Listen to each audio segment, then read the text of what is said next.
जी दोस्तों, ये हम हर 3 महीने के बाद रेबिट्स की वैक्सीनेशन करते हैं और ये आइवरमेक्टिन इंजेक्शन है।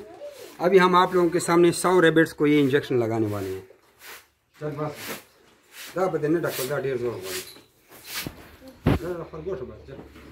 तो बनीज को जो फुल ब्रीडर हैं उसको हम लगाते हैं 1 cc।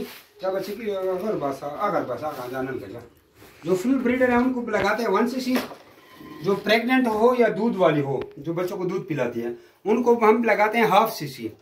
और जो बिल्कुल नामौलूद बच्चे होते हैं, जो माँ के साथ होते हैं, दूध पीते हैं, बिल्कुल छोटे महीने के, तो उसको हम कहते हैं लगाते हैं 1/4 cc, यानी 0.25 ml। और ये चूँकि बच्चों को दूध पिलाती है, तो हम इसको 1/2 ml लगाने जा रहे हैं।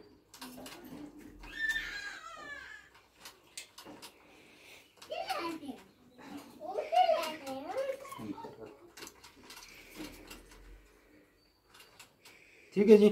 ये बच्चों वाली है, चूँकि इसके सब बच्चे हैं, ये दूध पिलाते हैं, इसको हमने 1/2 ml लगाया। अब ये 7 वाली हाटाट है, इसको भी हम पूरा 1 cc लगाएंगे।